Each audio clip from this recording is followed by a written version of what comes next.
Hi, Miramani parents. Congratulations on making it through our first week of distance learning.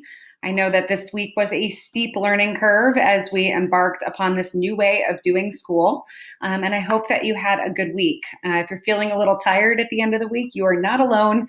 I have young children in my house also, and this week was a big one for us getting adjusted to the new normal. So I've sent out a couple different screencasts this week to students, but also to parents about some things that we recommend that we start to do as we transition. And I'm going to review a few of those things and then add in some additional guidelines for parents.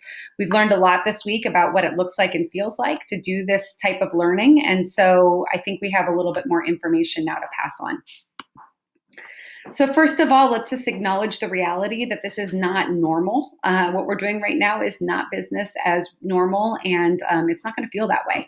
So as we continue to improve and get better and redesign what we're doing, let's keep that in the back of our minds that we are doing something totally new and different, and it's going to take some time to adjust. Our promise to you, though, remains the same, that we are here for you. We are not just a school, but we are a community, and at Miramani, staying connected is really our top priority. So as we're designing our lessons in the classroom, we're also really keeping in mind that one of the most important things that we can do for our students as we navigate this quarantine is keep them connected to each other and to their teachers. And so that really is at the center of what we're trying to do moving forward over the next few weeks. So in my first screencast that I sent out, I focused it on relearning how to plan, because planning looks a lot different on distance learning. And some of our kiddos who have this really figured out for school in a traditional sense may be struggling right now as we adapt to a new way of doing things. Kids who haven't quite figured it out may struggle additionally because this is another layer of responsibility for them. So let's go over some of the tips I gave the kids. I sent out a video about relearning how to plan, and you can access it on this PowerPoint later on if you'd like to check that out. And these are the tips that I gave the kids. Check your school loop and Google Classroom by 8:30 a.m. on Monday. This is really important. I know that for some of our kids, they've been sleeping in a lot, which is great. We want them to have that additional sleep and be able to get caught up. But as we transition back into school, we are adhering to our regular bell schedule. So if students get up by Monday at 8:30 to check what's on their school loop, they're going to have a really good map for what's happening throughout the week. Our teachers are trying to post everything by Monday so that students can really plan around that. We're also asking our students to check Loop Mail and Gmail daily. Our kids are pretty good at checking Loop Mail attached to the school Loop account. They are not quite as adept at checking their Gmail that's offered through their AUHSD schools account. Please prompt them to check this also, because some things are being sent to different accounts, and kids will really need to check both places to make sure that they have everything. We're recommending that students use their Google Calendar to keep track of appointments so that they don't miss synchronous classes or office hours that they want to attend. And we're also recommending that they map out each day, starting with their synchronous classes and office hours and then building around that so that they are organized about where they need to be and when. This is a little bit tricky to do, so we're going to get to this in a few minutes, and I'll give you a tool that you can use to help your child plan with. The next thing that we're recommending for kids is that they check in with a study buddy, somebody from each of their classes that they can just check in with to make sure that they haven't missed something, and that a best practice for them would be to get dressed and establish a workspace in their house. We know that in a lot of homes, we have more family members who've come home, and finding that committed space can be really challenging, but whatever space a student can find where he or she can really be able to be on a synchronous class, be able to listen attentively, and interact would be great. I have a video on this that's on my YouTube channel, and so please check that out if you want additional instructions. In the second video that I sent out, we really talked about how to relearn being a student. It looks a little bit different in a virtual setting, and I think that some of these things warrant a little additional explanation, so I'm going to go through them again, but I will do this quickly for those of you who may have already watched the other video. Tip 1. Students should try to attend all synchronous classes that they can get to. And we realize that there may be things coming up for kids and they may not be able to get to every single class. That's okay. Our teachers are recording those classes and posting them so that kids can come back and watch the recordings. So if kids can't get to a synchronous class, it's really important they go back and watch the recordings so that they know what the instruction was. We wanted to remind our students about being good virtual learners. So when we are on Zoom or Google Hangout, some of us who are working from home are learning this firsthand ourselves. Are some best practices that we encourage our students to use. Things like turning off the microphone when they're not talking, keeping on the camera when they can, and we know that sometimes it's hard to do that when you're sharing space with people to show that they're engaged. Using the hand-raising feature to ask questions and putting questions in the chat box for the teacher so that the teacher can circle back and make sure that they address those. Those are some of the best practices, and teachers may have additional guidelines that they're putting forward in their classrooms as well. There are some things that they should avoid too. Pitfalls like multitasking while in synchronous classes. Many of us have a lot of tabs open on our computer at any given time, and it can be tempting to flip back and forth. Try to encourage your child to close those other tabs so they can be really present during the synchronous class. They should avoid side chatting with friends while instruction is happening, whether on their own personal device or through the chat feature. They should avoid leaving the device by turning the screen off and putting up a picture and then walking away from the computer while they are in class. Speaking of those screensavers, you can put up different images on the screen as your away image, and kids need to be really conscious that that away screen isn't misunderstood or offensive.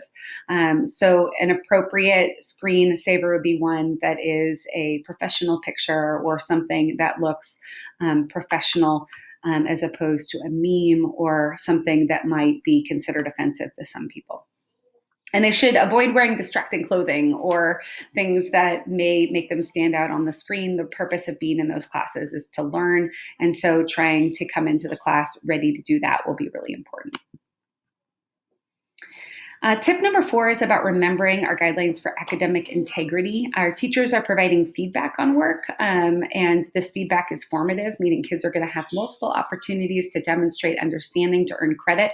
Unless directed to work collaboratively, students should be turning in their own work. And so that's really important so our teachers can give feedback that really is personal to each of our kids. And so we are asking students to remember academic integrity and how to really uphold that as they do online learning. Our communication guidelines are going to stay the same. So if students have questions, their best place to go is to their teacher first, and then following up with counselors or administration if they need extra help. The workload should be approximately 2 to 3 hours per week per class. So if it's taking a student longer to do that, they should reach out to their teacher and check in so that the teacher can make accommodations or maybe calibrate that classwork a little differently. Our teachers are learning too how much work to be assigning, and so please keep them in the loop if you're noticing that something is taking longer than anticipated. So what can parents do to help? Okay, this is new for all of us, and we are not going to be experts on it in one day. First and foremost, we're going to just take it one step at a time and give each other a little bit of space to adapt. So I want to tell you, parent to parent, if you haven't figured this out yet, you are not alone. I have not figured this out yet with my children, and we are learning a little bit more each and every day, but I can pass along some information that might be helpful for you in trying to set up some good routines. So the first thing is similar to what I put on the student guidelines, check School Loop. The goal is to have all work for the week posted by Monday, so checking this before 8:30 a.m. with your student is going to be really, really important. Parents should all have access to those School Loop pages so you can do this side by side with your child. So check that School Loop page at the beginning of the week, follow up each day, and check in with your student using School Loop as the guide. That's going to be your best resource. Our students have Google Classrooms in many of their classes, which are additional sources of information.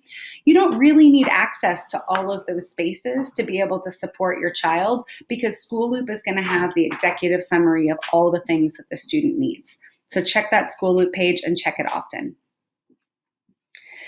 A way that you can also help is by monitoring the credit, no credit, by looking at the grade book for each class. So what you'll see on the school loop instead of a grade is a bar that says in progress for each of the classes. And if you go ahead and click in on each of the classes, you can see what assignments have been turned in and whether they've received credit or whether they are missing. So going in that extra layer on the grade book and checking those out will help you know if your student is on track to earn credit in the class. A little bit of a different way to look at our grade book, but that will help be an indicator for you if your child needs some extra help and is maybe struggling to get things turned in. Tip number 3 is using a planning tool. I had some great parents reach out and ask for a little bit of assistance with how they should schedule their day. And it made me realize, although I have our bell schedule ingrained within my brain, you may not also have that in your head. And so what I've created and attached here that you'll be able to get into is a student planning template. And it looks like this. And you can sit down with your student. They can copy this over. I've included the basic guidelines at the top and some instructions to fill in this chart. But they can fill it in with their class period and teacher, the link to the Google Classroom so that it's all on one page for a student to navigate from.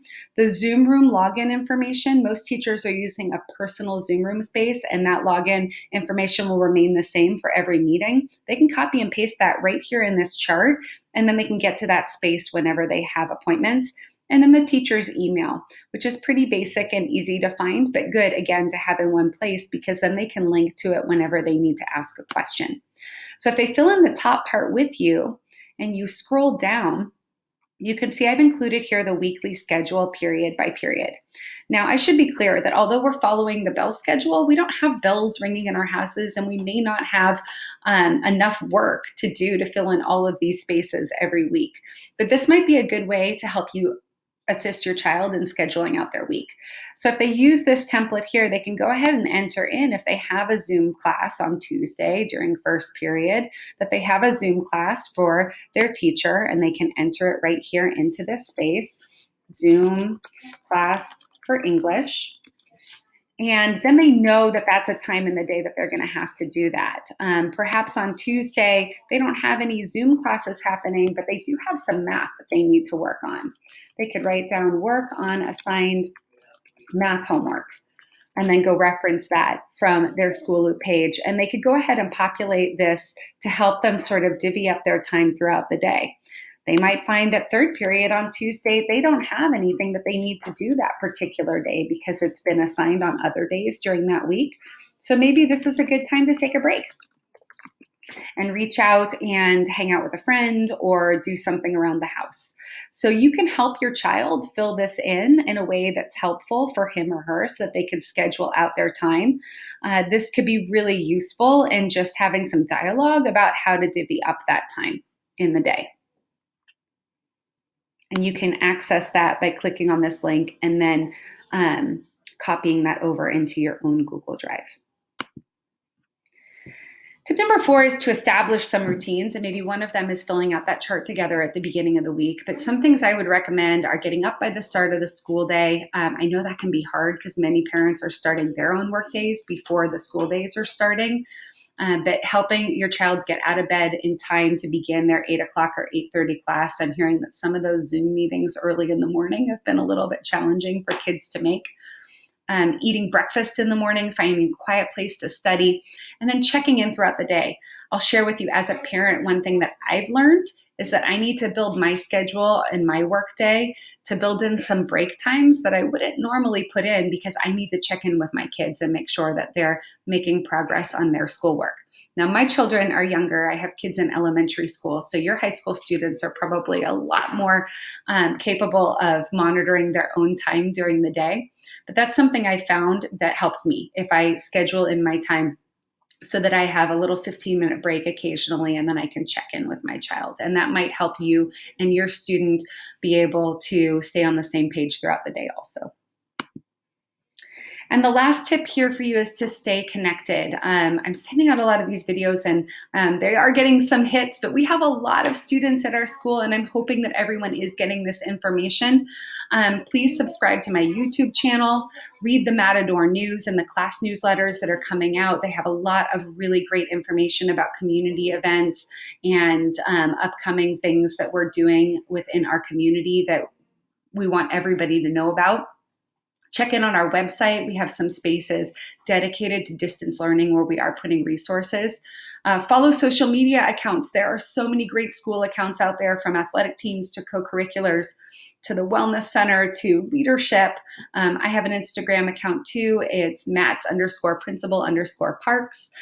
Please follow me so that you see some of those posts about things happening in our community also. And prompt your student to check in on both School Loop and Gmail daily. Really important for them to get this information. So I know that these videos have been a bit long this week. I'm going to try to pare them down in the future, but a lot of organizational material coming out. And if you have any questions, please reach out. We're learning a lot every single day. And so we're trying to continue to adapt what we do around the needs of our families. Last, before I go, I want to let people know that we will be reaching out to students who teachers have told us they haven't heard from.